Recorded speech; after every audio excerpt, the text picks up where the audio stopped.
certain. Certain way, je na me marry understand the hey. Huh? Certain owo umari e. Omo umabie. Nini me wa gbase na. Wa de me ge e dara ohun ne ge certain. Imamo je. Certain imamo je ni me. Wa po se ki. Opo mari ere. Iwo ya fe ma no money e de le certain. Certain. Owo mo dan ge abia baba ge agbo a. Iji. You try ya mo. Le ba se ba e mo pa mo no bie. No ya ye mo ya popo me we ma bie ma ri opo ma wona. Ayo ke dia mo ke Njoku kori. Abo won ri te do we aso wan ri opo aso ma bo wa. Ko na so ya so ya ri opo. Aso mi la satisfy we ya go. Wa go. Wa aso we bie. Me ni mo. Amaya. Me pa la so ni. Amaya fi pa. Are gbiwe. Oko ki mo pa ni ya. O complete. Ni e wa lori opo. Koko mo. Don't baba mo kete no ji. Oba mo kete no ji. O ma wa ri lai. Lai. We wa ri lai. Iga we ya kware, ya kware yo wa na ri o bo mo kanotu. Iye duwe lo. Bo mo ta pot. Duwe lo fata la owa. E mo pa mo bi e. Ni lawa. Dem lo fata la owa mo pa mo no bi e. Lele wo ti o ka bi e. Wo ka bi e ko ti. So la wa e gbogbo mo ri o. O bi yo wa na kere wa ipitati e. Okay, ka bi e. O be mi o ko ka bi ho pe. Otamen we say ti man ni wire swear ye. Umade mi ni wire swear. Ya se me ya. Mana bi o ma agima egbegba mefo. When me zo se na ko ni here o here na go o bi to tele. Go ata we iye la wa. Gege ko ni gba sa na zo se na. Me nu gba zo se na. Ti ko you vie le nu la wa. Ibu usame ko ne no si se na. You no fit understand when I wa. O wa ize ko ma na sa ti. Ni la wa. You don't understand. No, not solo our people ni abo ese. Te yo wi. Ile omo enu meje no mu meni omu we. Osu aje. Mo se opose nu golo. Na yi re no. Ahi oda no ba no je me wo ri opon. Wa ko ma na si. A de ko me wo. Ya ko ni. Wa yi fi ko. Ami ko le go ti. Ni ma se ka ge li e. Omosede la se mi aye. Ni na se wa e ku mu we. Bi ngo wa gba se na. Ha? Wa go la je wa. We ku ni gbe ni gime. Oba ese. Iwo wo ya omodo. Nu wa gba ri agbon ya fe ese bi father. Get to your school. Ah, ame you do you well moto. Umba se lo. Ame you do you well moto. Ya dada me no ya gwa le mechanic no ya mu me. Ibo na ni go we digo mani. Anya go no ade mo ho no gwere awon ho de merie. Ako kya ko ade go. Enu na ehye ne wo. De ne je wo. Enu na ehye. Be ja wo le kwamu. De ne je wo. Wa je be ko no ri pa. Ah?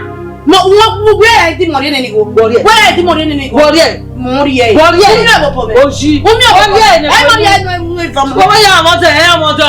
Wa tu go ni. Dada mo gba gba se na grigbi na. Wa tu go de ko ne mo. Wo be ne go e. Ha? Gege ko wa na o. Gege ko me. Da we na ko ne ni go. Abane ni ma ne un lo bo. Wo be fun wo e. Wo be fun wo e. Egun e te ko ni je le tie.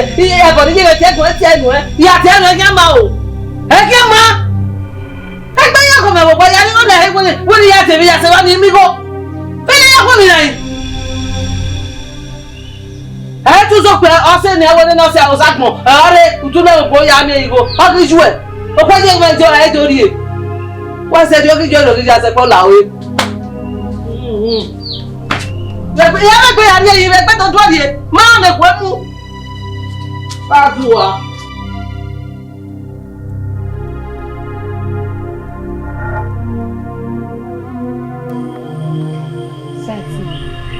Bueno, mas power. Posso não. Megwade no sono. Iye ya mo. Every time yoko. Se no ni mo ye ni. Imagine on this one. Ite we mo pa je me tama wa. Se mata. We are me ni je me ya popo me wo wa. Me no ya loho me egun me nwa meri ku yo to. Okweri yodore. Use na onwodo. Ina wo kome. Mo pa mo ko nu gbe ni. Awun mere odore ya. So in a yabungbe, I don't know how to comment. So here Lola fear. You got your wife, your mouth, your name is one, no me work or eh? My love. Honestly. Egbe mi na. Here me where are you doing? Aroku woto. Aro woto never say I make arrangement. Ba hiari oku. Who me go? Who me susu? No hiari oku. Mama no, ama me. Oni hiari agwa ga ori mo. Mo ri so tan.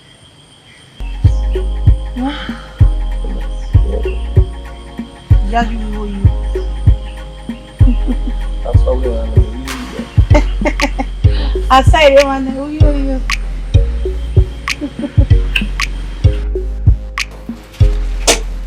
Oda. Emi jira atamo ewe dere. No can girlfriend you. I want a more. Okay, can you marry her? Marry her? What is it? Why have you married me? You understand? Maybe I'm a momo. Maybe I'm a momo or a kid. I'm a married, we know the real. Who can get a marriage anyway? You're but why am I married? What's I? Abu a man, tell me who are ye. You why I tell me, ya.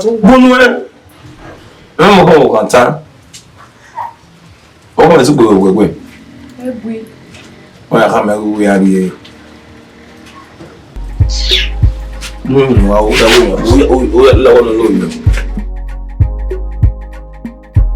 Oh, Tim, why you want? I said, I go once away, girls, went back. What's that way? I don't know if I may go one way. One way. Here, whoever Maria fool. I need your fool. You want to you want to rain your fool. Honestly, you want to have you what is again? They will put you are over there for what kind of winner. You are book anyway. Man, I say no. Well, you getting me. What we are working. What we are working. You didn't pack you up. What me? Huh? Yes, so bad. I get over. No, go sakwe. If I know not so like when you go, you are yari. What carry your winner? What carry your winner? We hear it, boy. Here is your boy. Me might send away. I mean, that's what it is. You know, huh? Yeah, video. It is. My Maria. Oh, what are you? I'm oh, then go when you when I have your head. Ecco, adesso ma si va a vedere il dogona. Oh, no, io vai, a riboccare. Dove vai? Buono. C'è il ah, yeah. Se vai.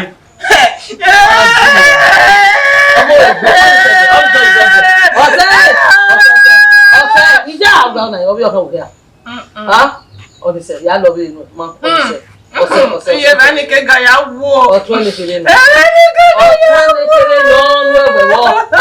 O se wa go ma gbon we o video ni baba ya. Ere de bokan o. Ere de bokan ma gbe ni yin mo, ere de bokan. E tu gbe ma no si o ma nu gba ko di da ni pa. O gbe te ni wa jo. Ya de mi. O ni se pa. O se ya lo. Iye na we no. Iya we wa ge de pa gbe ma na sa ko we. E pa gbe. O le go ra e o go yo wa o ya mu o ya le nu yo pa deke e tu ma yo wo ile ne be na ko ra e o gugu e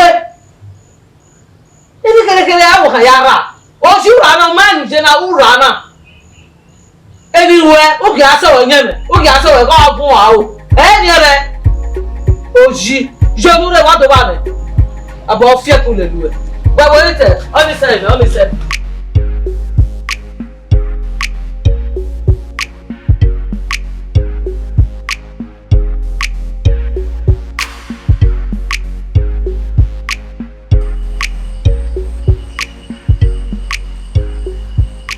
Posso não.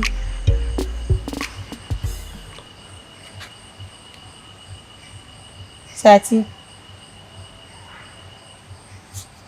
Posso não. Eu não digo nem não, vai ele, né? Me we ma gba e. Me we mi o we ni.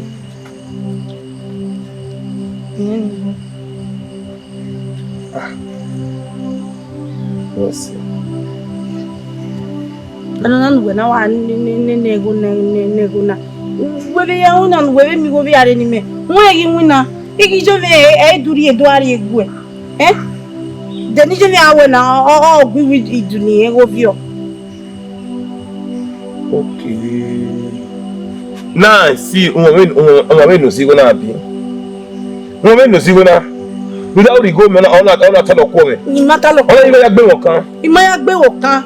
Iye what at least o bia wi. Wo keke no ya take care of me. Na won gi me ime wina. Igi je me idu lo vio do avio go. Ko e figi yo mebo. Ona wa tell on nya ni ko ya re imeti ko ya ke ito was me go. Oh merci yo. Me go. Merci. Play me well. On say Seti.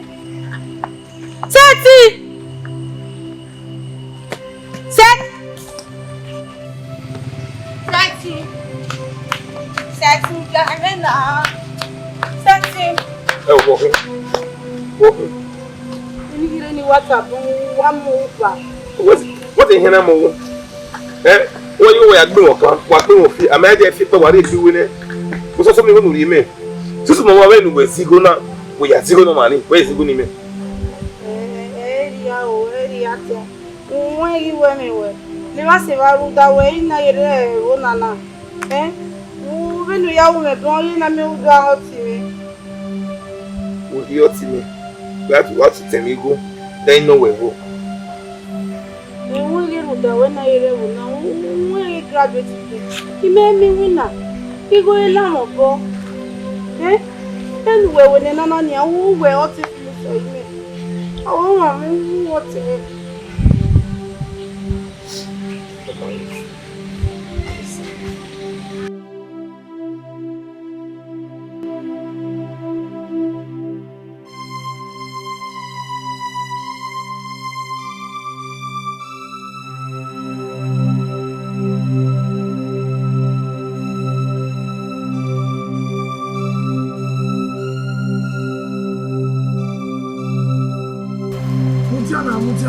Oseme, mutia.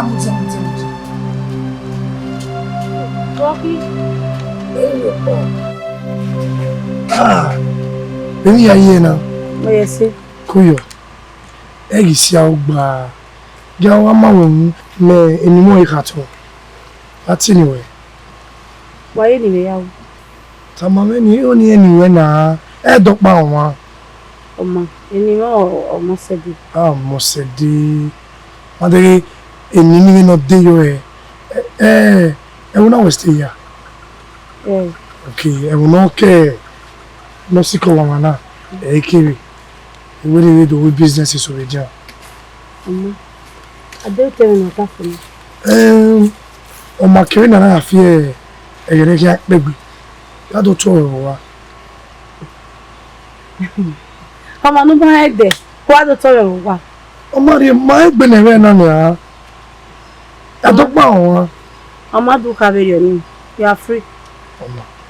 We se kakame. Let me take back. That's it. We se.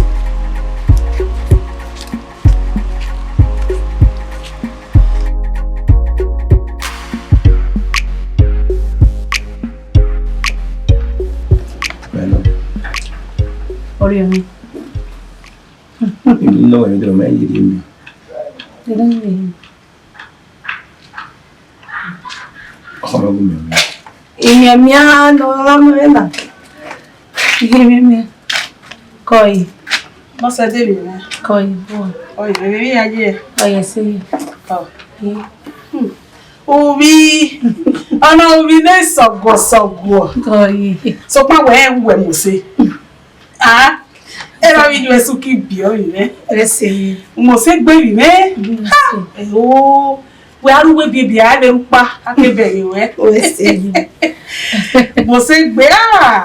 O se. Ka bi me. Bi me o. Ai ma we. Obi se no you maybe the way you was about. Huh? Ina we are Norway. O my be gu we zi oni we. Ye waka bo we we sayo. Li e o mu bi eni. Iye owo ni o tama ni. Tama. Yeah. Oyin mo be me. Oyin e de ya fun wo ni. Iyo re na mi me. Iyo re na. Iji. Lai mo je be ni jina. Orí rẹ̀ lẹ́yìn apẹ́gbẹ̀ máa wò nínú kẹ́kẹ́. Máa wò nínú kẹ́kẹ́ mi.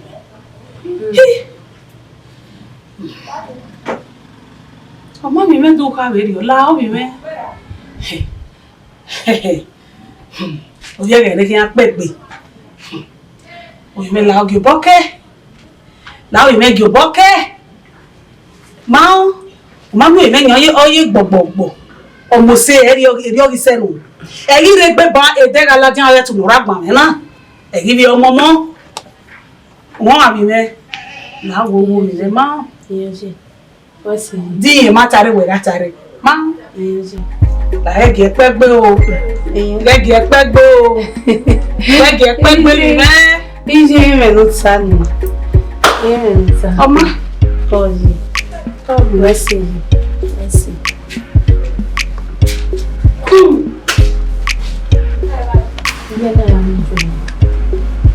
Ebe no time down. Kò lè ta. Dem no ita lo gbe. Kò lè ta lọ gbé. How say? Ní ọ̀nà ta. Dem no ri amota. Ọmọ ẹsẹ̀.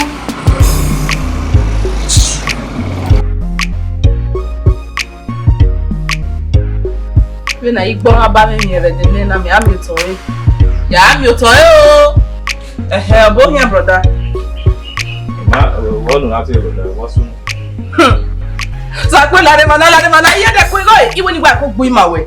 Oyin no ke ni wa ko manage. Uguri o na ri agwo bi na me ikwe ne bo ma bete gbe me yari fu aho, ma me ya wo. Igwago yo ge gbe ke o ni bo wa we. Mi ne bo we wa na ya wa le bo kan we wa mu bo go wasun na. Hey, what good job? When me one ya tu fon feto ne ya de hin ve de kini ya de mi de gbe ya. Ni me ya tu vo feto. O we tu. Ni me ya tu vo feto. O yin na de me. Hin alu e. Se me ani. Ibo nu de yin me o wa ni sin ya se se be de no hin. Iwa wa ro pa de ro wa da we sagi. Iwa da we sagi ma ro pa ro wa. Imi na na so mama. Iwa ri mi ne na ina hin sagi re bo to igbo wo hin bo to na mo yin me. E sa de wa hin. Wọ́n lọ sẹ́yìn. DJ kẹ́sùn náà tẹ́mi lọ jọ sẹ́yìn náà rẹwẹ̀. Ọba tí mẹ́bẹ̀ rí àná. Ọmọ ẹ̀ta wọ̀ yìí mọ̀ náà. Ìgbẹ́ wa. Lọ́rí ẹsẹ̀ pé ní mọ́ náà gbọ́ ọ̀nà sí à. Wẹ́ gbé mẹ́. Ní mọ́ náà gbọ́ ọ̀nà sí à. Sàpé mọ ilé mi. Mọ ilé mi. Gbẹ̀gẹ̀ àbù ẹ̀. DJ náà rẹwẹ̀ ìmáàní fún ẹ̀ ẹ̀ẹ́dẹ̀gbẹ̀ dàmẹ́ yìí. Ok mo dá ọmọ wọn. Unu mẹ́ ló bọ̀ náà. Unu mọ̀ bọ̀ nínú agbóná. Unu mẹ́. Mo máa ń pè de no inú ke lu e. Unu ni lo ma ẹ ṣe fa wọn dira na gele ta. Unu ya gbe. Kere ni fi awo. Kere ni ko gbe me. Ni fi ọmọ ẹ ri agbejo bi a ni ni go nu. Ugo e. O bewe. Ai ya wa de ro wa obie na. Iwa yo de na wa de ba me yo de le yo. Ya iwa owo ẹni no gbe wa. Ọmọ pa ne. Ọmọ we pa ne. Ani ajo de we di go wi me. Wa mi nu gboro wa na je ne na. Iye. Wọ́n ge enya ọ̀gá mi awo ge avangi ogo yen wọ́n ma gbagbe na yen bo van gba me gbe wo èmi ni ya ha we we ko wa ha mu we wo sakwe bi no ya yo boka yen ya wo wa na bi no ya lu ti lake ije ayi ya no na o pe ano bi nya ya lo toto mu evede na iri egbo to ma wu name izobo o yi ni me wa manage if you la me if you love iye ya gwa li go ya do iye ko alu eva ni o sa pe no ya mu ime no kan na lu me ipo ne be ipo ne na gegbe me ya fu awe ma mi o ya wo Una wa gbo bi wa ba won. no ba mi na lo Pe ko ejere wo bi ju eno. O bi ju ene kere. O bi ju ene kere ma ki lu we mi do ma lo kan lo. Odo ogo ma lo kan ya lo. ami o re lo o ya da mi ami o re lo de ka mi o re lo ba le boka won me igu O bi o kan no. Ija wa ibo ija yi. Inu ya bi o kan no. Ni me gi ya dion iwa re bu na ya fe ya me keke ya me ya dele mi ju na lo ya do e. E tin agbejo Wo ma na ya do e no ki yo ya ra. Ha? E ge gbe ga kan bo bi ju ayo bo kan we ni. E ke ari o no ya yo bo kan o yo gere. So ko go ogo wa ka yo bo kan. Ha? Yebo kana gboya, yebo kana gboyi. Edebede wa kan wa ya gboya. O doge bana me we megbezo. O ma yo bo kan we adene. Adeni me. Agi deni me. E to bo ma ya de kene. Wa ya de kene. Ede. Oma. Onise. Ge ya no bi yo ya yebo kan we no agbe anu avoka mo. Ma ho. Oyi ya gbegun a. Oyi na kin. Ebe le ba se ba gbe fofua. Yin fofua we kwikwi. Wa na je oye ma kwikwi ya wo. Dog is obo. Iya si wa kalo. Dog was obo. Ruda ima no do de ba me lowo o. Ima ma se me lo ma be to ma be an lo. Ya dene. Wa dene wa de yo me e. Wa de wa he. O ni ni na lo yo me fu na hin de yo yi. O me ti se geno ya fu. Ege ni mo pa na lo ogun ki ha. U pa kan wa lo e na wa lo e fu. O ma gbuzo liver ye ba ni me na go pe no bo ke do to bu we. Egui. We egui ni ala o. Ma ho. Opa me woni meta mo we ege ya no 20 kiri e bo kan we ni. Wo ke. Ha? Oni se ma. Eyan na no ha. Edove awe ni he. O ga de bo kan me edove. Ma de o ke re something go happen. It no go happen. You no go try am. We will try. Don't ni we igwa la mo bo ya idenu. Ba we tell me no play. Igwe yo na gbu ima we. Ege ya ro wi ayo bo kan we nu wa fa be ki e. Be ba sele no ko odukun de la wo. Me we wa ita ma me. We na wa pa gbe pa si me. Ai. Iye no be so.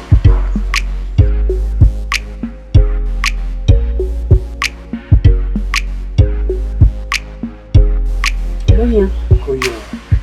We revena. Now, I was a little now with the girl. Let's see. I want to buy the room with the girl. Oh. Iye bani. Wa to be dia. Boya yi. Baby me. Abo ke to ta. Koyo. De wa mo gana. O do je. Iye kwemi me keje. Mo ni ba so do ni. Koyo. Mi o wa. Oro wa. Mama jugbo me ma be jugbo na ni be slow ibe zego. Iri ano. Iye me na ina.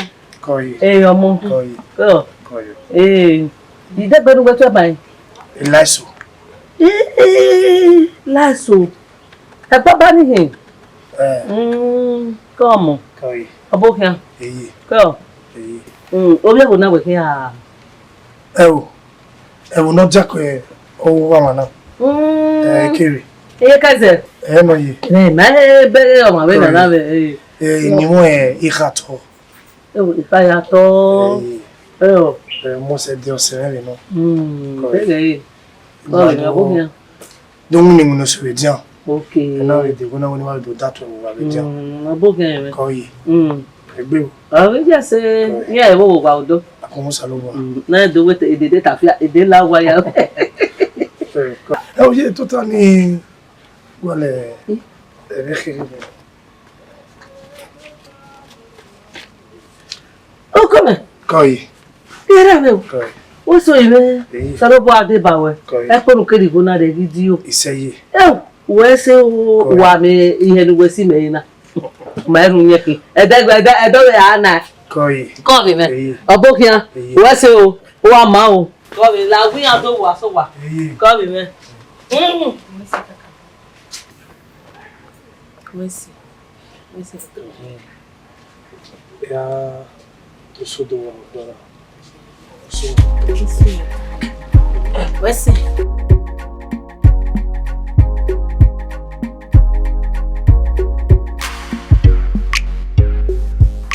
Omosede.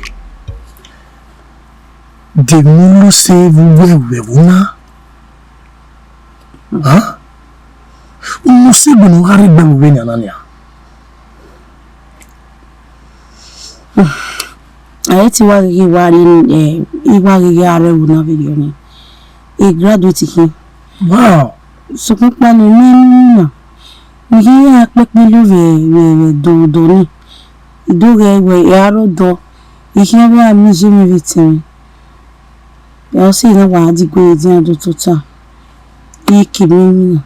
Only na we as a graduate na we go no ni keji na. Okay, no problem. I will contact some of my friends. I will see me soon. A company we call Abuja. I think anytime I have a vacancy, they will let me know. Yes, see. Yes, Kakabo. Well, what am I eating over? Osaluba we say no one. Yes, Osaluba Gewarina we say no one. yes, Kakabo. Mana.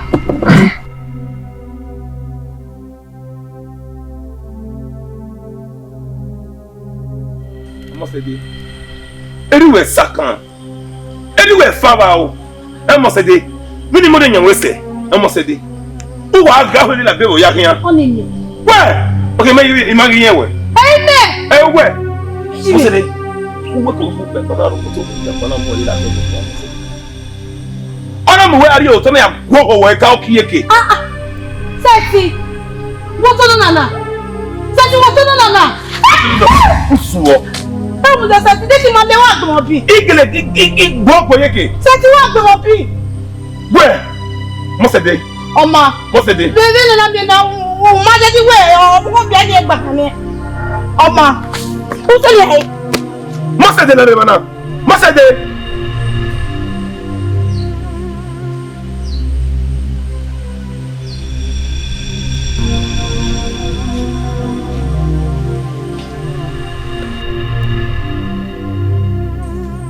Bon, d'accord.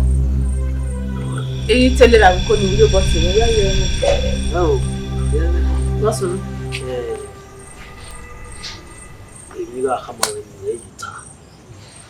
On a arrivé, on a vu il y a isolé par bail. Il y a des one. Bon, quelqu'un a dit, Marie, hemme, ouais, on y a dit. Now do get there. They know I come on the see.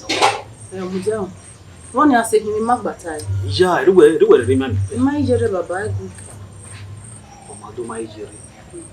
Well, I come away, you are well. Now, the bossy.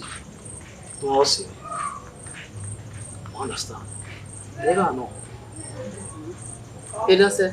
Oh, you may tell me. When is he going to wear these Oliver Cabana? Only 2 weeks. Who's Oliver Cabana? What they want in the Oyami, are you but you? Can you let 2 weeks banner? Eh? No dog, by now when you are here now. Do good, no there. Ah, you forgot yesterday now. What I didn't know there. Oh, because you are a we Oyami, the papa. Only at a way now. No dog, Babus Oliver. Okay, go to a David, no, then you would what they were not doing dog papa. You know, I'm ready for Martin. How you say make a nobody card. Oh, come. Bemuja. Oge ne mata nro. Egu yemi atama we na. Nhia eti. What is it? We setting mo, you know say na we setting egu la o. Jirewu Zoliver me. Zoliver be do babera ni. Na be do babera. E wa we na machele. Anyway, ya we say no. Bemuja. Ìyẹn re tu wa mo re ko wa we adi wa so kan la owo. Mo mi yere ne ya to lu wa. Yes, hello bo me. Re akona ya. Wa ya ko. 2 weeks. And 1 day. Ogbe me yen ku. Ako. Mama. Eto so are wa be. Are ne.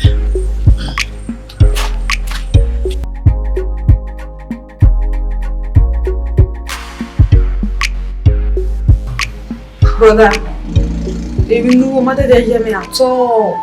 Oh, do you use it?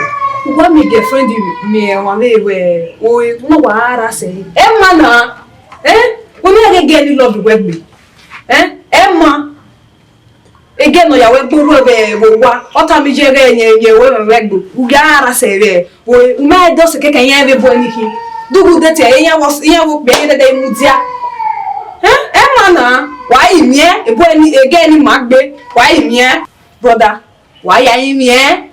Again ni gele we mo gele like again ni. Again no le no pe ale. Ese be cheat on you. La wo no why ya me? La o. Ha. Why me, brother? Why me?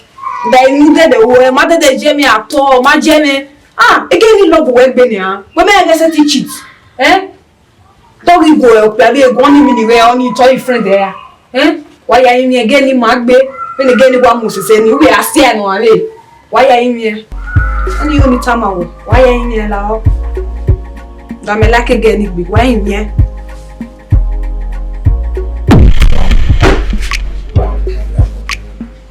I was carried away with love. Love, you know, me or me no good be me or see. Now every day soon, I promise with my life, I don't really soon.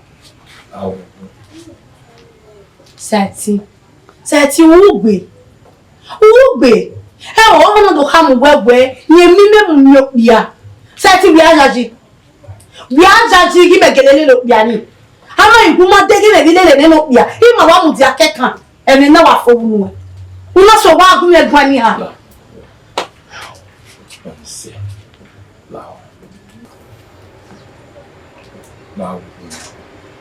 Now. Ona re lao Sati. Ona we lao. O ma wa nene. This one me e di ya lu ga we. We ma we no we. I ma we no li ya we. Eh? Now. Ina exist to do ya. Ebregi egbe. Wow.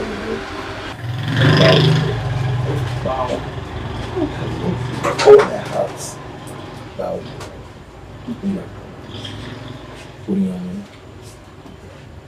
It's in all woman.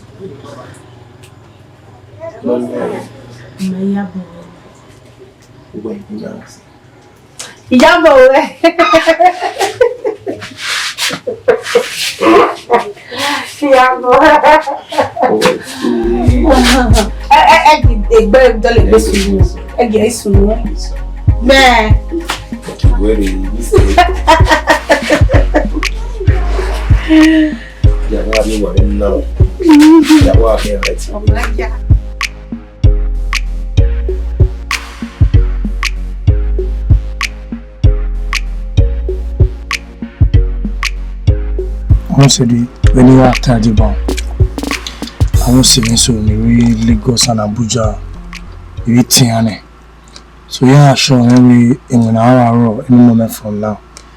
But Makaboa showing what way on one here promote. So immediately in a promote one, you will just give me a call. Understand? So if I are free, if you know where we are living, when I mean if I know na okay not to the where you want to place in it. You understand? So we are living. Oh, Allah, we see. No problem. Go you. Nana, you want to play one? Okay. Let's see.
Omosede, you can't set into him away, yet in Malay. Who see where to believe one?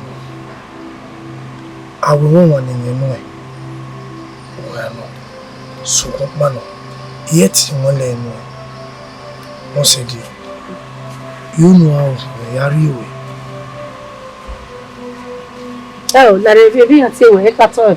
We are seeing. We are going to see. I will not know sense. And you work later one here. Where we your bono market can when a way to when a Bogo Salopua. Wama Bale me return. Pina Wominay. Only know where he and what make a day. Exchange of our woman, exchange of marriage, however. Omosede, now team. You know how. Benin Movies are not done me away. Benin Movies are not done me. Emotion, summer, ma play me away.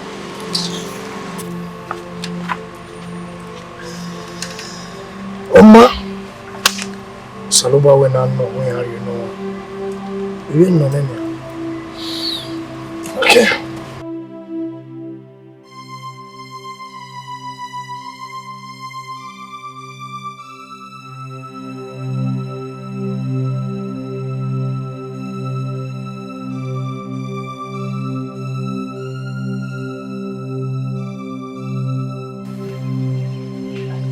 Owiwe. Anyway, lega on ike gbe no ma wa. Okay, no guy run basi. Kuna ko nonsense wo. Ele no ko wa duro o WhatsApp. Okay, inu wa ni. Eh ka to no mama ni. Bo. O bu yan ri mail wa se ba mi. Ani be se na be gujia.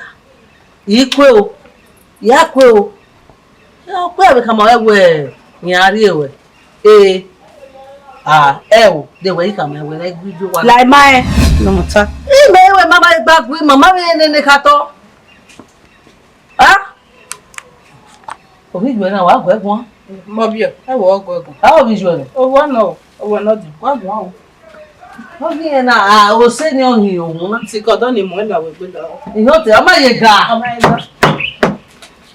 Wa ba ko kere yo e ha gbe ro. Àwọn no ri o ha ya gbe na re. Uwa wa po. Iye si a ba. La gege mi ku me ri be go me gbe mete me. Total. Ko. Ya. Ya ugba bo gban. Iwe ni wa go egbon abe ọmọ no enigbe. Ameke na le gbe ni. Ude no keke ni ye bo ọmọ eme bo ina. Ngo na wo ri ina. Wa àwọn do wa hwe. Wa ji wo nya. Wa jo wa nya.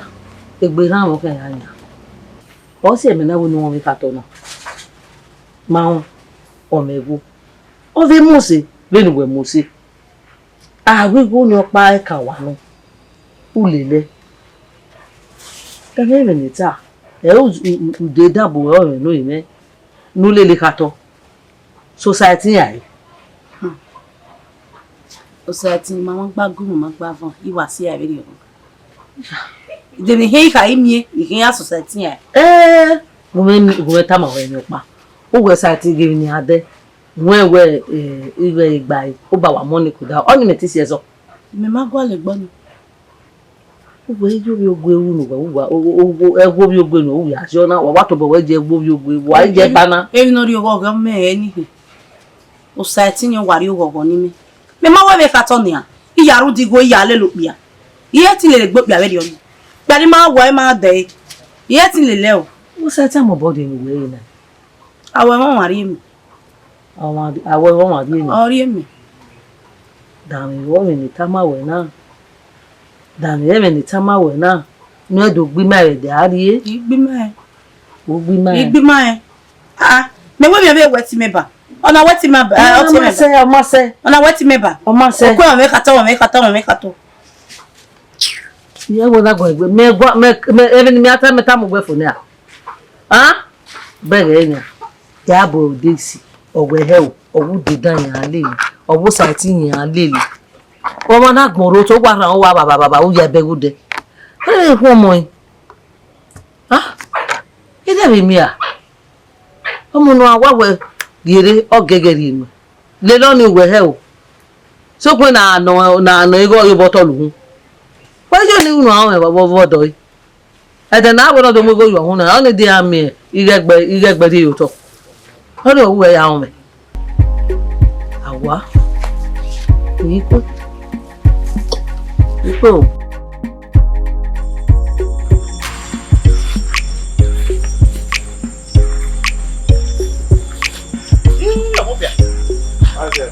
yeah. Yeah, odo wa te wa. Oye. Te domo. Do Ya wa ma. Yeah, me te wa gwa luwe. Eh. Wa ko sa we me wa mi. Agbon sa wo wa. O ya ke gwa lo we do tun mo sin yo. Te onyin me. Ade ya ma o. Ya ma. Ya sa. Ile me gwa lo we te gwegun. Te ri o me taji. Okay. You understand? And now since we were tea no pia. We make come on no go me gwebo. Okay. No kuyo me. What you me gwalo we be ro. Ade wo oni we gba lo ni gu e o. Idogbo ehia aro. But ya o. Ya we no happy. But ihia wa we understand. We can we no happy. We o ma ka we time me. We are meti gun on akuyo ni. Wala re mania. Idogbo ere. Wala de re ma. Mo me be palo ni yada kini. No we wo do ni. No re wo do. Imu are ba. We oya yo ke wa. We ya wa be su ya fe. Epa. E ya wa re ma. Unu wa ta na ge okwe ni. We wa go hia ma. We go hia se. Enu bu enu ha o. We se. Iyo. Je wa se o se le. Biasa wa ba no ma ne gbe o pon. Biasa wa ba. Ah? Ugu society ya. Ime nu me go society. Ah? Go bi he no wa me go. Ugba he o. Oni wa fe. Eni ni la ri we he o ge ni wo bukana. E jo yo gbe ni we. Ya. Dole gbe no ime yi. Wa me go society. Dole gbe no. Wa me go society. Wa me go society. Wa me gbe. Wa me gbe. Gbogbo ni lele owo pe no ke city ni. No kadore. Wa me le no bi aje. Wo toro na mi go a. Awe mama no se. Aki buru oga ole. Me. Ako yo gwe. Aga na sika ye papun. Me wo gba sika ye papun wo e bona. E ti bi aru awo. E ti bi omo na mo se. Me wo gba se na. O ni wo gba ba kan me we de 50,000. Na de nu. Ya no sa ti 1,000 don mi. I ma gbolo. U kele no sa ti wa ko fi ko le mo gogo na ona we gbe le. Iya ju yo to iya gbe ye wo hu. Iya to ye wo hu. Ije ikwalo. Ah me papa mo no bia. Go ta ma. I ma ri agbon bi ogbo. Era. Obi ogbo ni ro wu o kekeji. Omo mi abebo ya gbebo okedogu. Okay. Odo ejowe, odo ni ona ya won kaka. Emi go ya de. Ini yugbo, ina jogo. Ogone pia, ogone pene. Ni mana kwali ga iro. Mu make na je school na la janana. Ni me ita weli se, ogbo bi ko wa ya wuji. Agwa wa. O wi megu yo yogwe. No kadole ni ofi awon. Iyo me se. Igba no kadole ni awon. Mu dage e. O gbo eyan. We ma o bi me. Bi ko lo pe gun lo. We ma gbo lo gogo ibe. O ma gbo lo gogo be. Iyo me se. Gbada lo ya. Ya gba le. O sa ti no ma mi go at the party no. We akwe mo ma o kan le. Alele. Ne da bi je rigwe. Alele. Alele. Alele oko e. Ya lele. Itama we buan. E ka mo ma ku yi ma we. E ka mo ma tama itama we. E de adiota wa fi o boy. Saba ni ya ragbo. If your boy ni awo e. If your boy. Wo ni ke nu ye ba de ba. Wa de ba ye de me na ragbo na wo de ba. Ebi no so ma. Wa ki ye ko were. Wo ye ba. O da sa ti ni. No so ma se. Wa je. Ije. Aragbe. Salo pa na gun meje go bi ogun abua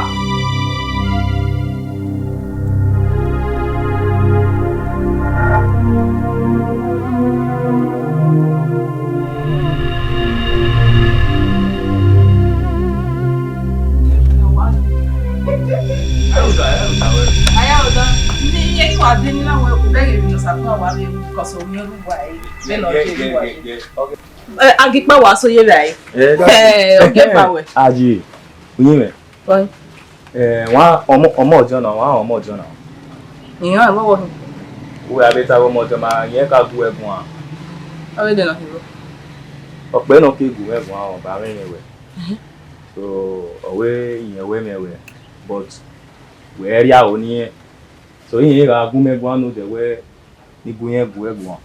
Ni we me we. So o se mi na we bu egwan ze boti me. Aju da we ya ka we mi ne. We o do we wu pe ni pe o do aya o pa ya ri ya se o se mi na we di we bu egwan. So no we ko na mala sam. Wo gume gwan ba atala pari mo won. Wa ina gume gwan ga ori eke won me go e ga won me. Wa gume ro muja. Wa mo de wa gere na do gbe mo. Iwi kwe. Ene no. Ere mu we wa ju. Ena ya ko yo mai. O se gume gwan ma ko ne. Be no gi guwe gwan do we wa gume ko yo e. Me ko yo. We ko yo e ni. We me ke no gba na ko ne bi. Ija na ma u de do pa sun la de me se no zo se ba we. Awo me se. Me se no zo se. Dia do bo zo se igbo iwo mo de ya zo se.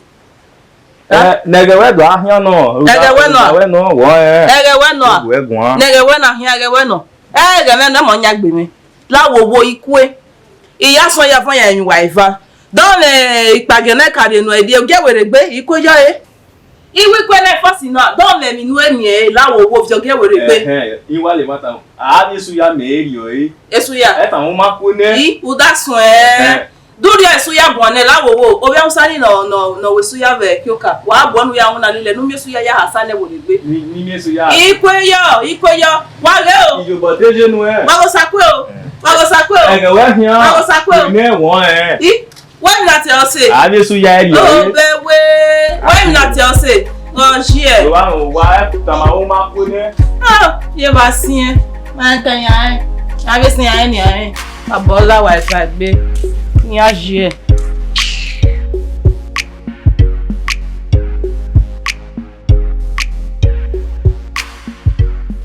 Ko han.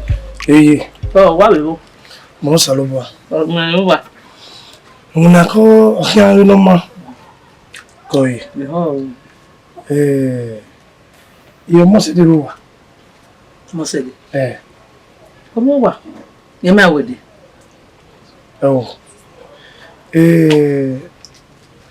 Owa mu me zere ereni kama e. Ina we iwe nwe. Alibase ba yono re no ha wo kame. Ona wa mu. Ona onu ninu onu we wo mo. Owe me no ma ke ki owe kame e. O gba fenia.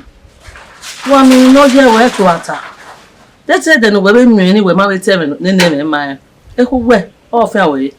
Ere no yi. O gbe ara mi o mesi. Kate o kan ni na amusi. E no lo we ko o ta ma e. O ni ogo wo ni ma we se no se so. O emi ni wa we o. Ya. Ma se beri o.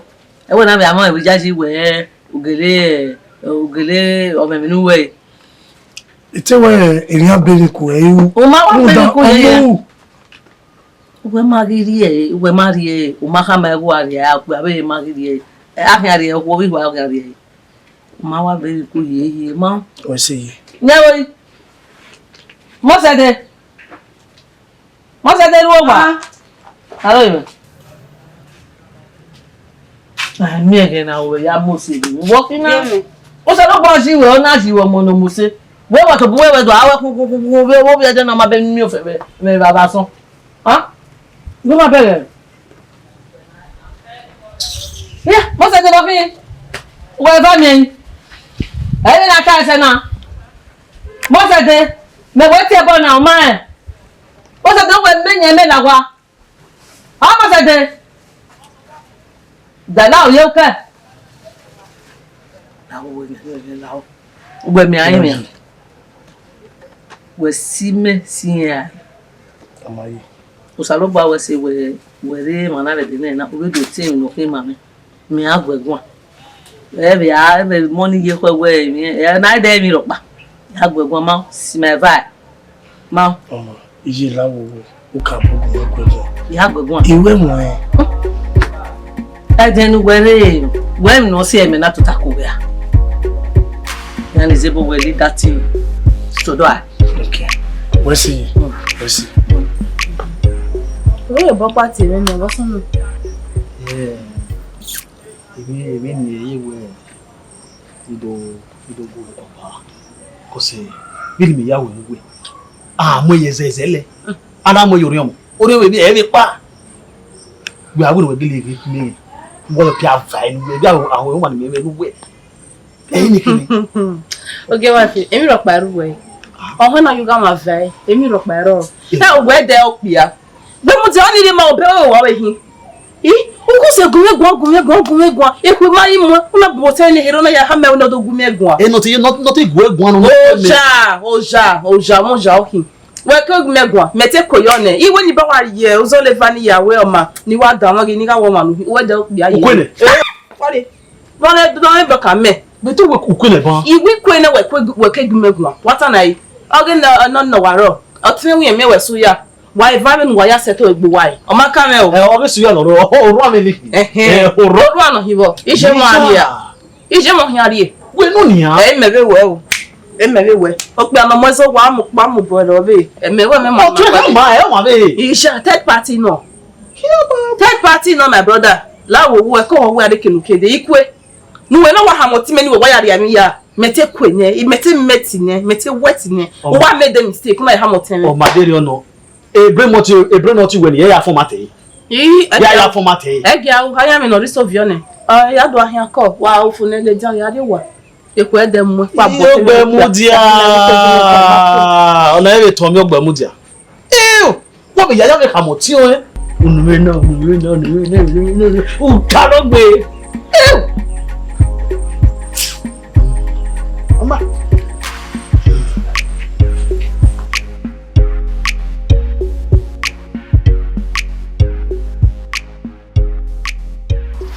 Omosede yewe èmi ní tọ́mà ọ̀rẹ́dẹ̀ rẹ̀ ọ̀ká àkàbọ̀ mọ̀ ọ̀rọ̀ láwùwọ̀ lọ yàbọ̀ rẹ̀ láwùwọ̀.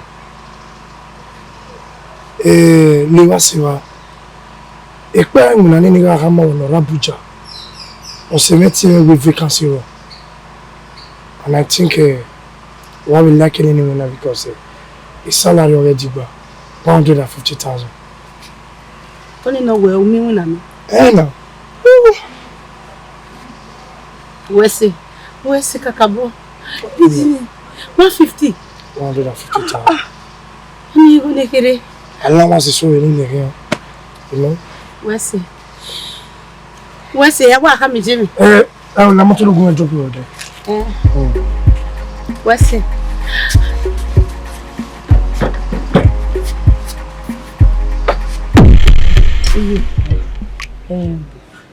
if I told you na me. Atọ́gùn mi ìsàbùgbà mi. Ó sá ló bá wẹ̀sẹ̀ ó dá sí wẹ̀sẹ̀. Orí èmi nà ní. Orí mi ni wà Abuja. Abuja máa rẹ̀ mi. Kéde nọ́mà mi nù. Nù. Lè wá sí wa. 150. Mẹ́ máa fẹ́ ni. Fẹ́ gbọ́ mi bẹ́ẹ̀. Ebi yà fi wèrè ẹ̀ náà. Ọ̀ fi wèrè ẹ̀ náà. Ìyẹn lè ṣe gbogbo ẹ̀ ní twinkle of eye. O fẹ́ràn nìyẹn o fẹ́ràn mẹ́bẹ́ fẹ́ràn ẹgbẹ́ sùkúl ní zẹ́ máa gbé ṣá ló bu awọ ẹ̀sìn bẹ́ẹ̀ ni mo hẹ́ àfìrí ha ìhìá ẹ̀hìá ìyànà abẹ́ ẹ̀yọ̀ ọ̀gẹ̀dẹ̀ ìyá ìgá ẹ̀ ìdò prepare ẹ̀yà tètè ní o hẹ́ lá. Ọmọ ẹ̀wà ha máa ní. Máa fẹ́ràn ẹgbẹ́ sùkúl ní zẹ́ ọ̀ máa gbé ó ṣá ló bu awọ ẹ̀sìn. Salobo awowo na ni me 150,000. Eke gbe kana be aye, me be aye. Kini ju e be aye ba. Aboje. Salobo ame. Edo so ba mo na. 30. 30. Sate bo. Ah? O sate si. Oma. Rudo sate ni a. Obuja buja. Ai no. Ejo. Toto iwa. Sate. O sate si eri ho ni mebuwe ye school a. Ma bra sate o gba contribute to ye school fees we a. Awate ma gbon egbe o sate. Da men we gbe.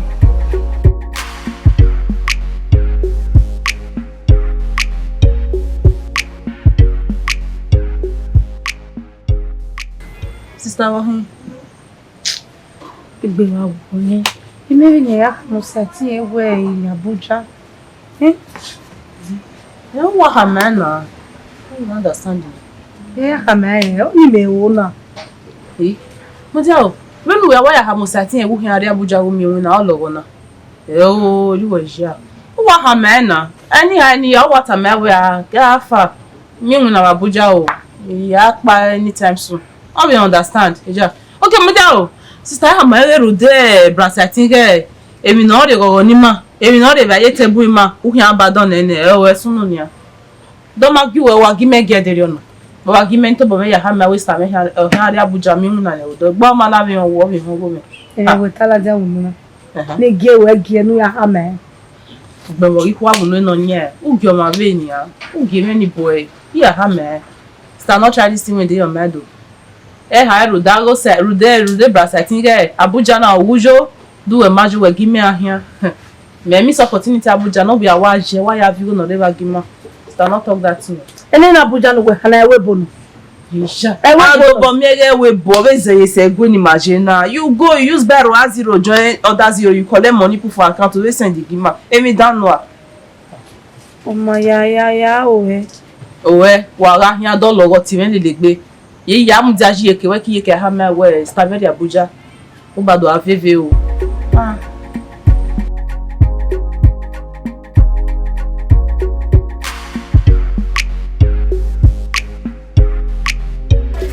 Sati.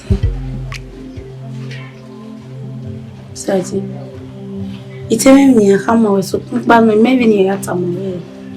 You understand? Okay. Mama mama de go miene. Báyìí mo ní ti mi yeke mi abi. Sati, u bi na ti gbe bi yo ni e.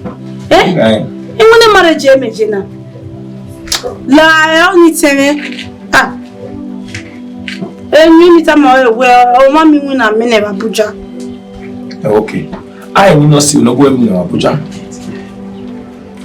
Ni no si me we o si o mi ni wona. O si mi ne no agume gwiwe mu dia kevedero ni. E khato.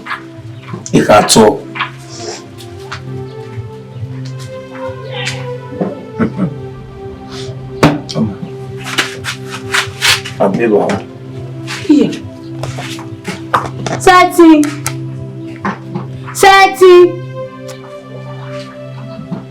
Je sais moi parce que elle là. Sati.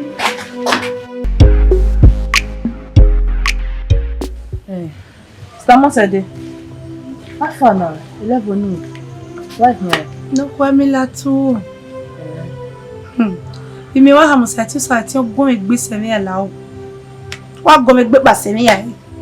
Okay, oni wo ha me wo kan Abuja. Wo no wa hia we de oni na, e to kan ya ke. Eme we tala ja. Ni ya, agwale na de ka ngege gwa mu. Eme we ta wonu na. Le ni me na wa dollar ki meke give sati. Yi meke ndi. Sister on your power, wa change channel ni, o ma clear o weta na yi. Yi meke ndi. No da go sati mo wo do ma koyewo no Abuja. Wa we no wujo. We are here. Omo gbe o grezo de ki meke je ke o sa ko mewa digbo yen we no da ni leju. You understand. That wa mu gbizi ama ido bo mo ha we de beke ono. Me ma wi memu. Ima wi mu o. Iha me ri Abuja. Ona go me gbe pa. Wo ma ha be to do ni ke tu le. Wa de be do be wa ba be mi egbe. Onyime. Imana wa dollar ne. Iwe kemi. Go me o sister da Abuja you falling. Even na bata. Meteni atani. Uda iki awu gba wata. Awu wa no ro gba go ni. One so friend dey boy ban. Sister, you know what we talk when I me wa we talk me. We are tan like even na wata me na we ata mije. We ha mije no give Nigeria ya second day. We start you go. See the talk. Love is blind, we know. Pour a glass. Ata na. Oh wow. Anyway. Aso egbe ba.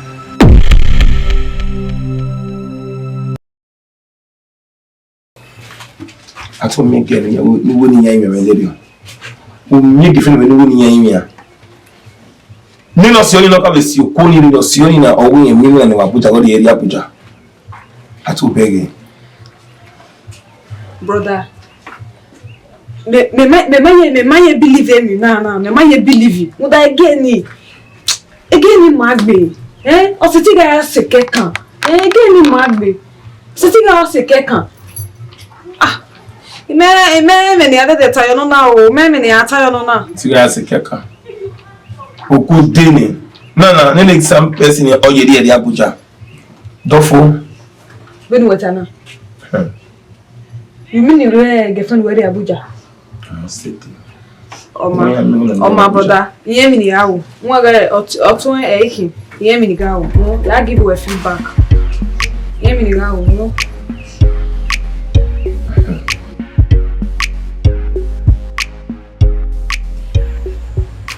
Sister, abota. Oye. Egwewo. Bemema. Edian ewo. Avec moi ça. Sister, e mo teme nu pe omo mi re.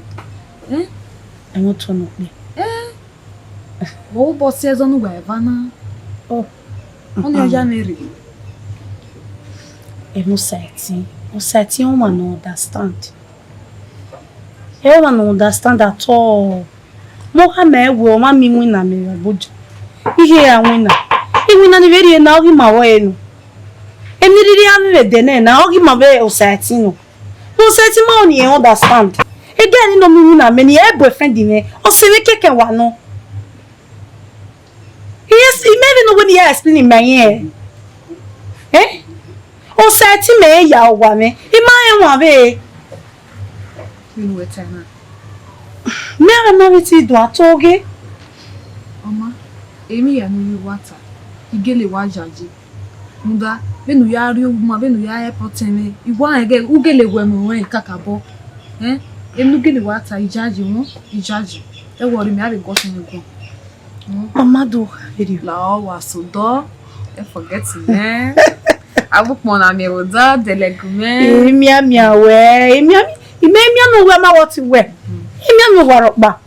No sati wa understand no. Ya gogo. Ya gogo. La wo gume gbegun wa so wa. Mama no need worry wa ka gola me. On my day so we. Oh. Ye. Iwe ogie kian kwa ne. When the Saturday ba. Me na resume the demo day. Sister. Do when I Sudan ya na mane. Me adu amu ma lagbode. No na lagbo. Everybody. Sudo are. No lagbo. No na lagbo de. Where you school? Ojo ve na me wina na. Yeah. Ya aju. Ya mo go that. Ya be jini na Abuja. Me only me live life Abuja na. Ija me marry wa we there na. Abu ye de Abuja. Sister la eze. Alagbo. We ma lagbo. Ya do mu we, omo ya do mu we. Ugwo ore holiday. Aneru. Ugwo ore holiday. Odo tour. Okpa ma ya. Ore webo. Na le me okpa ma ya fe wa. Da no de me. Do paru da. O salo bo awesi. Ipaku kan yo tan wa la jan wa ni wa re mi la o. Ọmọ wa si mo pa ye mama. Wọ́n wá sí mo pa ye ma kiri o. Wa ya wa lele. Gbogbo emi. Ba se te wo kan ni logbo emi ni na. Ika to. O ato. Emi na gbon ama igbe. Ise o yo pa wo ga ma o je va ga. O ga ma le. Da denye ke imagine ma ga iso. Salo bo ade ba. Ogwo we no ro igba tewege egin ugwa nyanga bi ni be ki bi ade kewu ekere emehen ri tewe wa sodo no aeko agoto ri weji me won we era bi ju yen rodo ori ju eropa yen rodo o ave ya so mu na ni no ma akawe ba ego ma ropa si mi ropa uka we ama wa sodo kana ya we awota azo seze and was so done na my friend we dey work together ima we no azo se o so kuma we ko hoto kiri gwajo ma me Na bo ama we bi. Eje we no ago talk the way no yazi we you borrow pit. Ze la gbata o mi amia. Mi amia. La gbode mi amia. Na gbode na. Amazing. What's it in the company?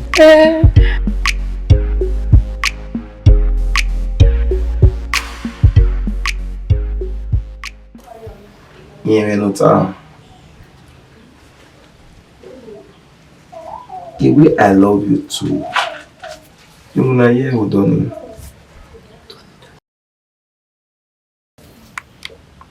You know, promise I'm not really looking on. We'll be for more than the 9:30.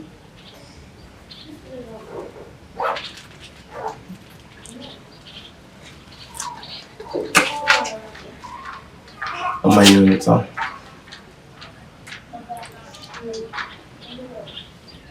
Oh, okay. The problem is wrong. Okay. Oh man, I'm going to go down. Okay, love you too. Brother, me would wait a minute to mommy go. Ah, brother. Women no bag on. Brother, again I'm mad be. Can you travel? I did boy I call you. Again I worry. Who are worry? You know, brother. Wait, have you boys no get Abuja? Have you yeah, you are not so good on Abuja. La, you know. Oh, you call me where again? I love you where. You go. Daddy.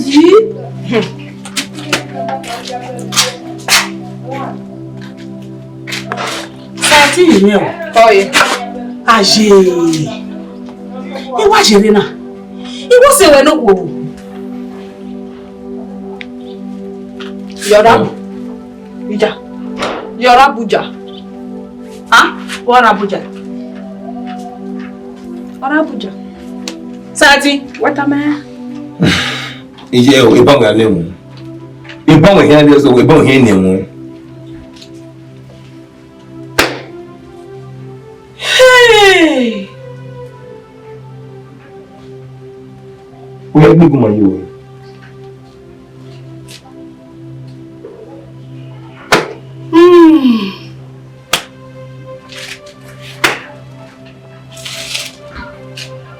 I don't understand. You go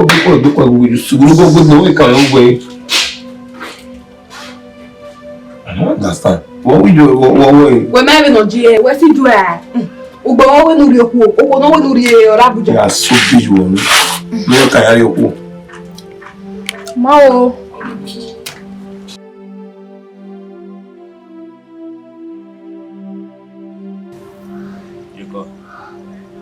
Why be tana?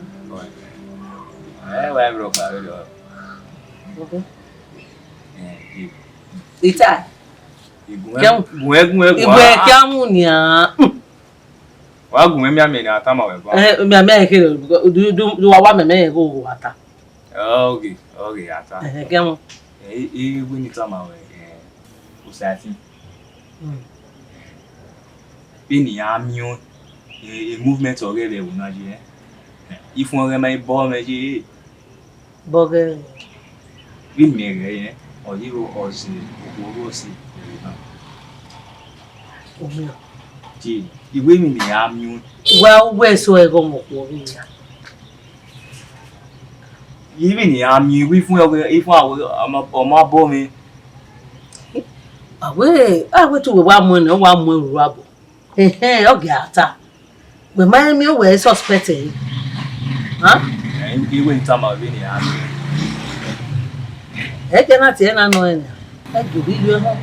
Wo ka mo video ne. Ahia ya tama. Wano ke atama. E o si eme na tama we na o video ga ho. Ona eti de. We wita. Ona eti de. E ge ho. Wa mi o na mo suru abo ene. Wa tama enyowe ni. We wita. Ade. Ye. Ade. Ye. Ege ya hama we na we. Ade ni agbo nwa we pe ari pe ni mama na agbo wa gun me. Pe enwe olaja le rudu. Ha. Ije. Oye. Brother. Oye se sa ti no mo. Iye.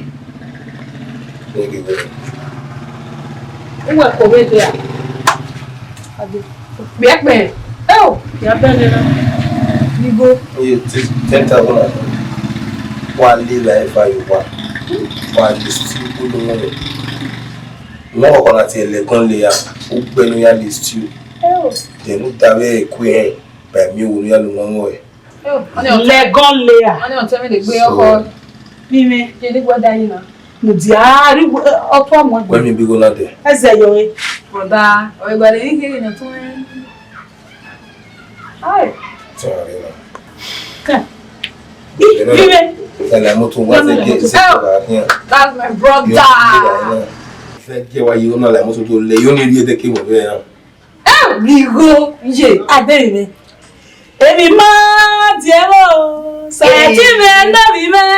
Ebi ma diemo. 10,500. You know, mi pe agbe, oni o tele. Sadi. O me gere ya ja tele beki. Ona amo very ya bi. Sadi vi go na ke ladia. Sadi wa na mi go na. You don't understand. Up where we are. Tibu where we are. We remain in your condition for 1 hour. If you go to any one when I been amigo, when you mota. The money go make majo. Yes, so tell ya. You know majo. O ko da gbi la. O sa ti mu na. Yes, so ni ya. Kina na mi go ni my camera. Omi o ewu na administration. E te kemu le bela ke video. O gbe agele zigo na ogele ri mo lu ma re ne wo wa. O ka da fun le na kita. Yes, ya ni ma ri e ki. O wa na mi go ni 10,500. What am I? Okay, Moeba. Big boy like that. I beg you, get kina ya de na ya le da yo wa. On the Benin. Eh, no by vata na you na ye we. Biki ya yo to ko wo wa. Iga ge we. E mo mo ki so la de wi yan wi ru do me ma wi wura. Eh ma na bi go na. O we mu ye we mu onji. Lare la wa ya papa. Lema. You na ke bu wa sa ti. Ke no ma kwa yi wa na e. O ha gbon e lo na igo. Egba ya ga sore ba wi yan bu. Hey, give me my Sati wa mo re mi. E ma e wo na ri uri oko.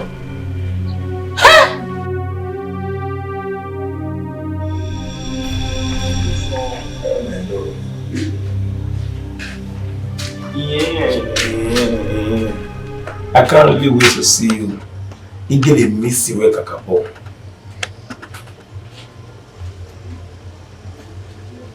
I don't understand what they were for here. What they were for. I can't wait to see you tomorrow.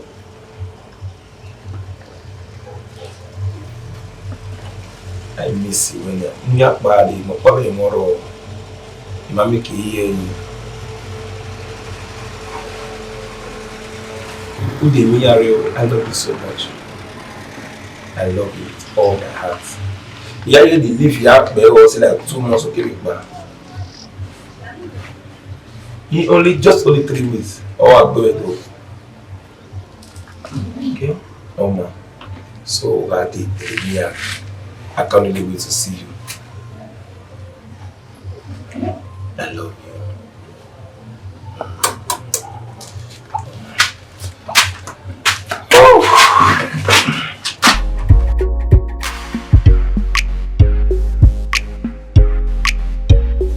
Yeah. Omosede tie. We ga egbera. Gbe wara. Ogun ya rere rere ti salubo. Yeah, what can we do? We na give. Ogun ya be die ofi ni dey ofo ti delivery ti won ya ni je school bo yan kokan gbe ti. Ogun ya de nene mi ni yan wa do gbebe igo ja. Omo ade. Ena no de na ni be hamawe. Ebi oni opa o. Won we eyan no ruga bani.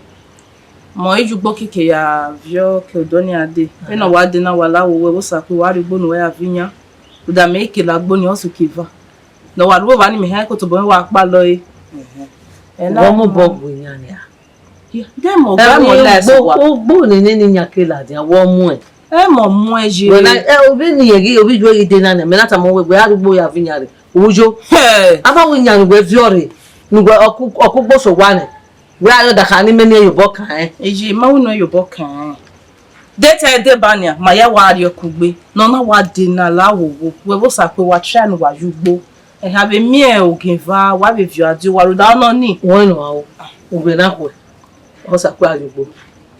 Mary ya we mi yen. Iba bo fe kun le lo emewe. E we ma o se ni ana we. Ibo obi na ku e gwa wo wi ju ene kere gwa arugbo wa afinyare. Ye ya yo pia ka lo bo de o. Wa yo pia we. Di me buwo wa no wa hun me o sa kwa arugbo ma ya o.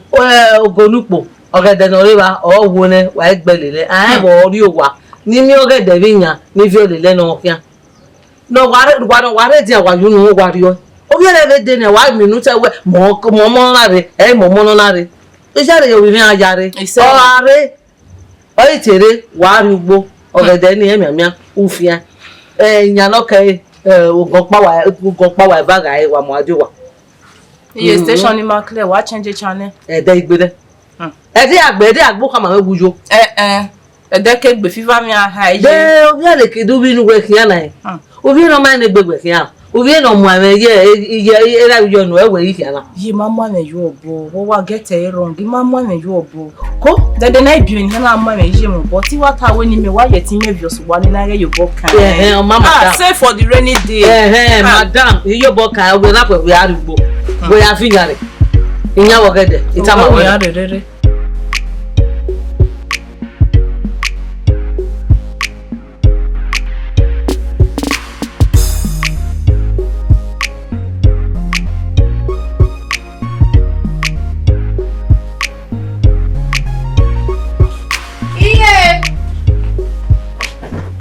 Iye wo. Iye me ro wa ni na yi. Ena.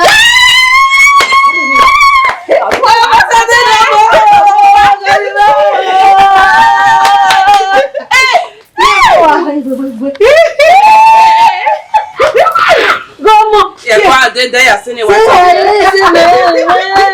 Ye diamo. Aye se abokia. Vai fi weri. Okay, ki ma ya ko. Ingunabo. Ya odo. Ọ̀pọ̀ ìwé ipa owó wá kí o. Ìjì ẹgbẹ́ wọ mi. Ẹgbẹ́ wọ mi ni. Láwọ̀ wà. Jẹ́ láwọ̀ tó kókèrè. Àná. Láàní sẹ́. Ẹ̀nà yà kọ́ sẹ́ rẹ̀ gọ́gọ́ ní tó kókèrè jẹ́rẹ́ ní kókó. Gbàgbọ́ mọ̀ pọ̀ làwọn ẹnu tó kókèrè ló gẹ́gẹ́ rà. Ẹwọ́n tánà ní. Iye from West àwọn kábùjá rẹ̀ náà. Gọ́mọ́ o. Mẹ́lọ. Ó fún mi láì yẹ òdò. Kẹ́kọ̀ọ́ wọn sáà. Wíwọ yìí gẹ́gẹ́ gbọ́dọ̀ yá ní mi. Like get it ready when the job and say Oh shiny. Oh my god. What don't you have here? Avec pour ça non quoi. Melo. Ya bezo yo be mi ya ise ne bi na. Ni ma ko bari Abuja. Na ya mu ma bo ma yin to. O he ngo na do ari gbona na. E de je me yeye. But man, I can sound a lawyer. You understand? But you get the way I am. How can you introduction? Yeah, me family, me, give me. Who will my back and where we are all? I'm not an Hisha. I'm not an Hisha.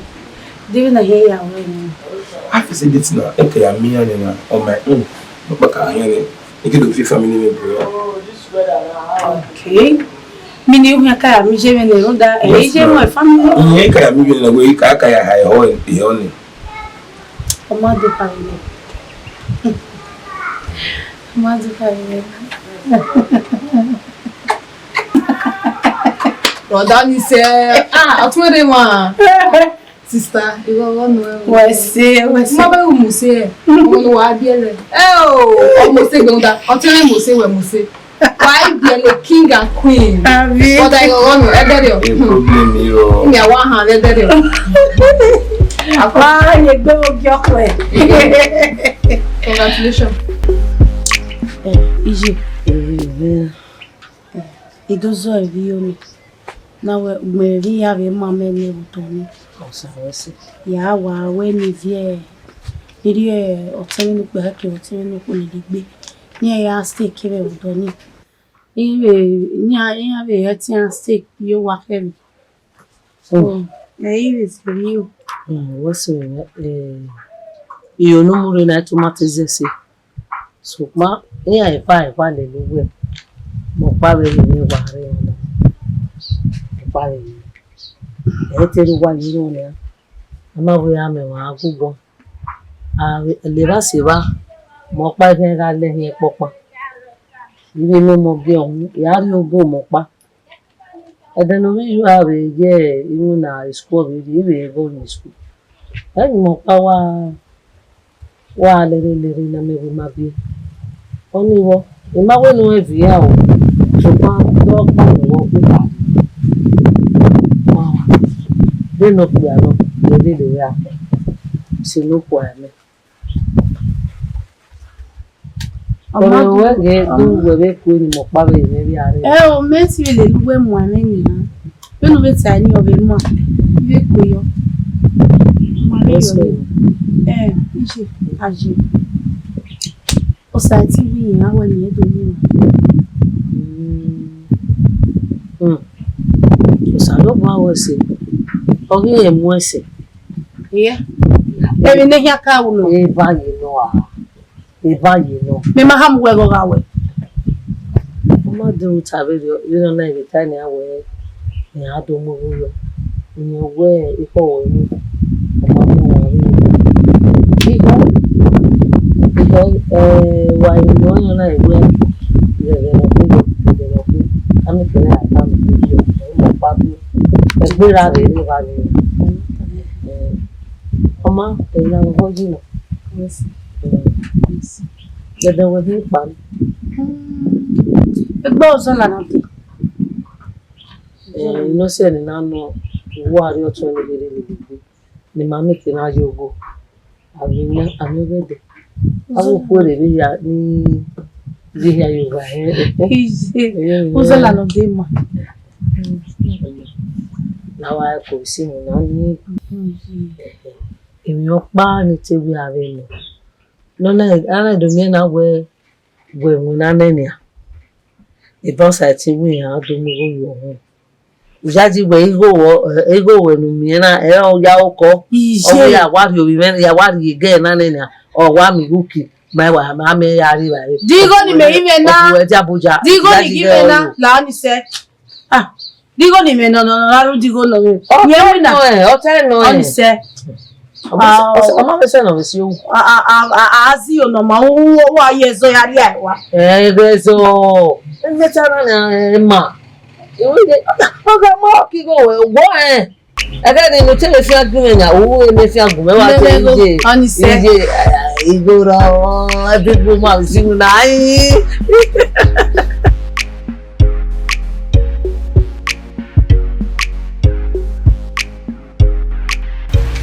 Ije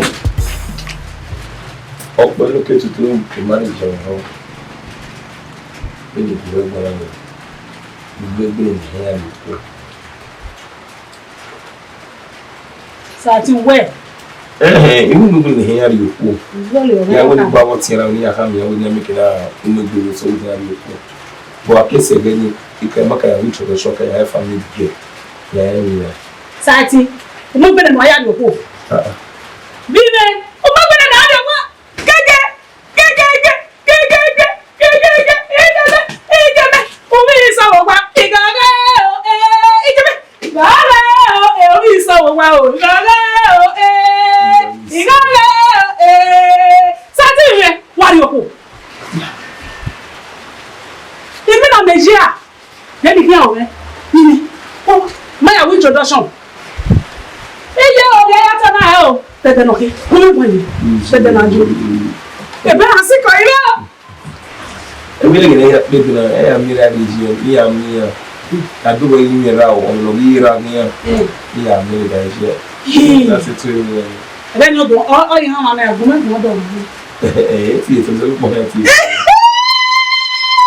Ìgbàgbọ́ à ǹbẹ̀ ẹ̀gẹ̀kẹ́gẹ̀ gùnmẹ̀ máa gbàjọ máa mìíràn.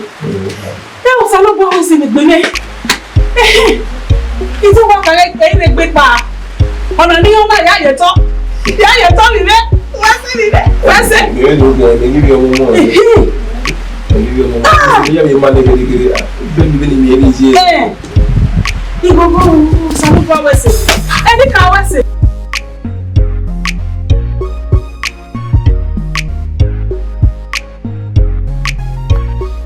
Oi. Obu ya. Oi. Oi. Ya wo. Oi. Oi. Iye. Zeveni gata ni we owi yado imi mami. Nado tebe no ya imugo yo. Oriba. Ya really. The only matter with tradition, making up with them head way. In marriage, Mariba will list. Never Yeah, there, Kata, Mamma. So, my tame a boy. All it is said in water, me I do. Ma? Oh, yeah, boy. The near here, yeah, Who is so out there? Where the no yari ever. Is there no say ni good no na? All you can know you know it. Who ni yari who have doing ya there or tell yari do a yari or you can now understand. You understand. Oh, come in. This is my wife to be. Rudena, Ena River. If I stand worry, don't worry, one. Oh, when I. He should be like women. Huh? Why can not you? Where till you were? What's that? Go on, or you one. That's it. Oh, yeah. Come on, I see. Who on the mirror? My relation. Okay. Koyo. Me no say. Thank you. Edo egbero ma do kwari. Yeah, so high. Because nkege o kadere ati no silbi and wawe when tanto ya bakadere ati I've been all alone baba inoro ya lu energy boy the better one lu ene and we no seek me to enjoy your myself. Understand kakabo like you baba code secretly. Ikubuna ku deno hiwa brother. Oni kwa kano. Na no kwa kano. You know kai. Emi ne ho hamawe na yayi oni mawe wega ni maze pose. Something like that. Basati we dio. Wo gwana. He. Wani gba yan ga otime no dio. Lao. One man at them, am I well at your way? I remember one time, you don't go at me. Oh, you don't matter, you don't know. Oh, we are tonight. What's the name? A boyfriend of it.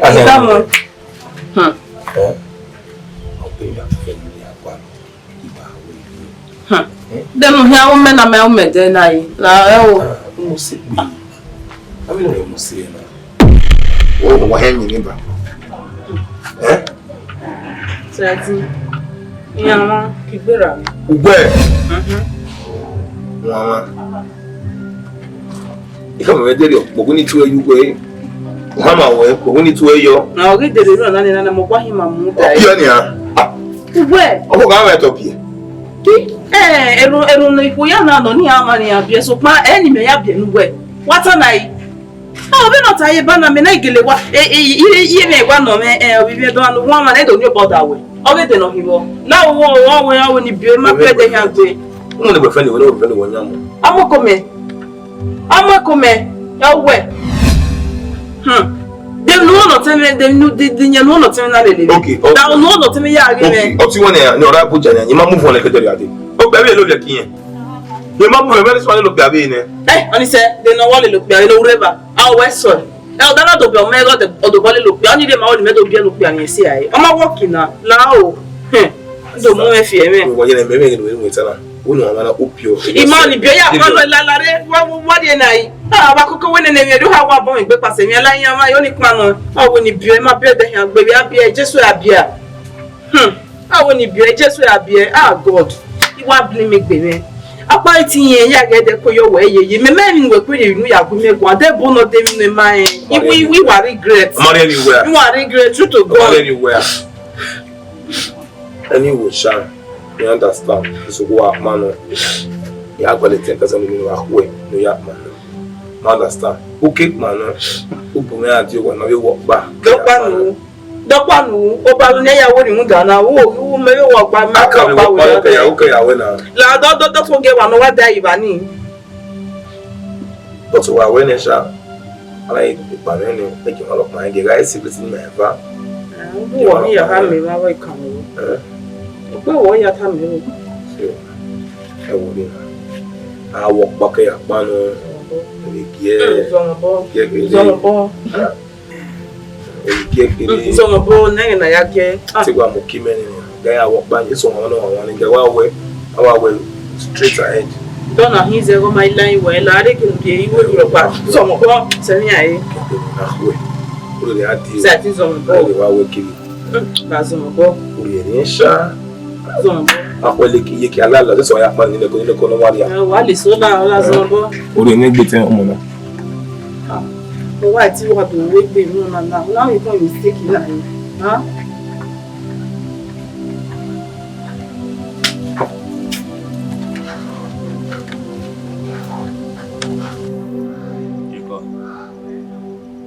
Tana. Why broke out? Ita. Igwe kamunia. Wa gun me ameni atama we ba. Me ame ke do wa me go ata. Okay, ata. Kemu. We ni tama we usati. Bini amio a movement already we Nigeria. If one my bomb me Boge. We me or you or see go see.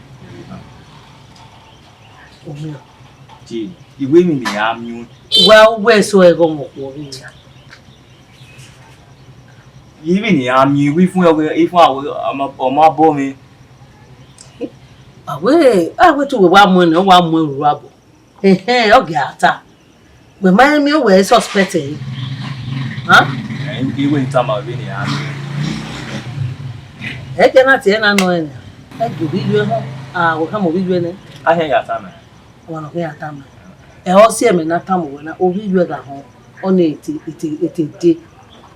Where it's at? On 80 day. I get home. Why, me no more should rubble in what time I in your way. Where my time? Jesus. You met a man, Seti. After me, a funny uno. Seti. On a way, I must say. On a way, I must say. If you go to the so company, you go to no, you ah, Seti, baby. Seti, baby, Onye what we monona. What meti we monona nyine. Nyine what meti we monona. What meti we monona nyine. What monona. Sala ibu eme. Oh this TV me dey na won ye ton me gun mete matter. Owo ge no ve o bun gbe ke ko ne ma sister la wo egu na o. Ni no me age gba ke me no. Ke ko ne o ma en. O ke ko ne o ma en. Ota fun bi ju gbe. Eri gbe be o wa. Eri gbe be se. Eri gbe be se. Bo se te mata ma we. O we he o ge. O ma na ni we. O ma na do sa ti ge. E da karo.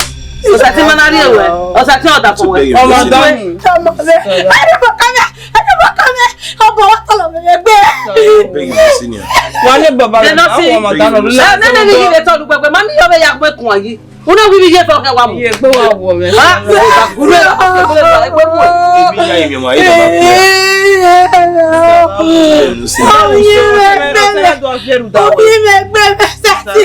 everybody come. We go no ya oko. Ona we ha do mo go yo won. Me mata mu gbe.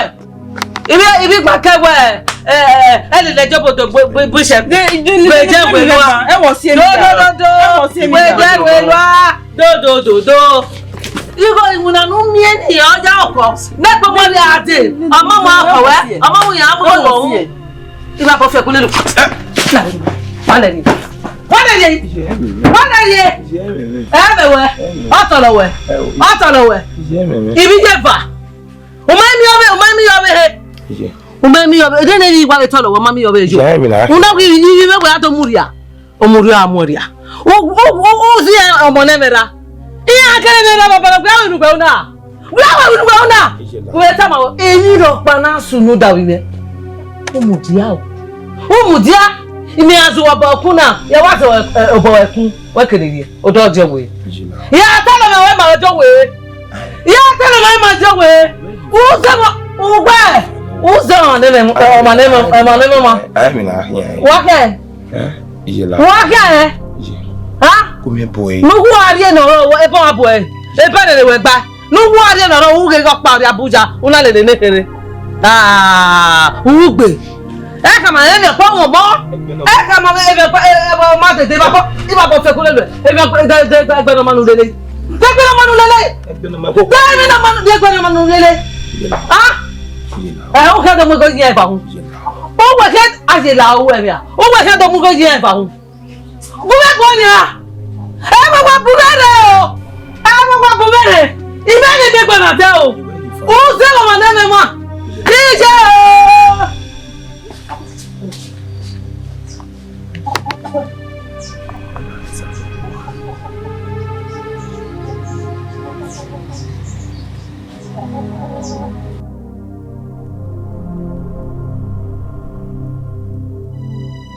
Omosede oyera.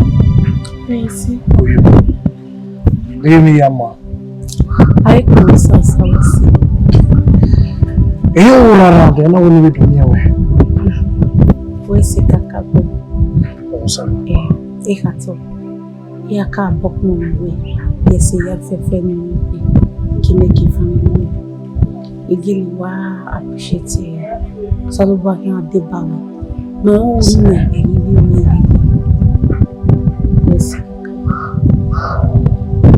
Very wesi ikuna ya wona. Umawe yi ko ya mu na. Owo agbe ma wo. Àwọn fepo. Otaro ni woni gbe gbe no we. Otani. O ki ari gi odun me ja imegbe ahikan imegbe. Omosede. Iwe mewe. Nolawo. Iwe mewe. Eyin ya irin na. Nolawo no we ni. Iyo ni yewe yoba 0 Nolawo.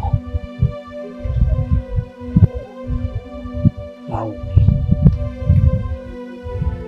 Iya ka bo gbe wa ha ma we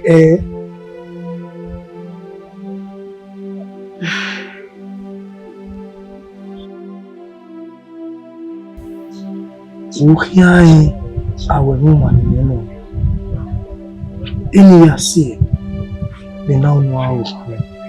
Omwani aya anyo oke.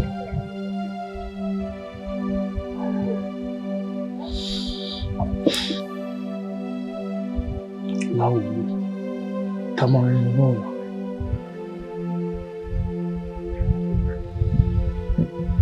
Omosede.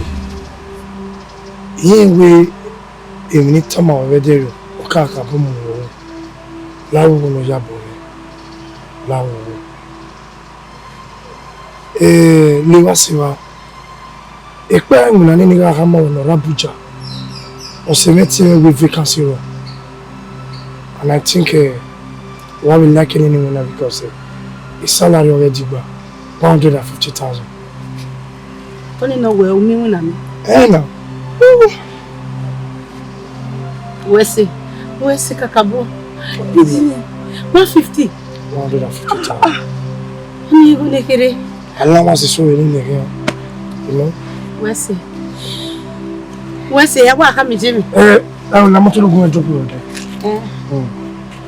Wesi.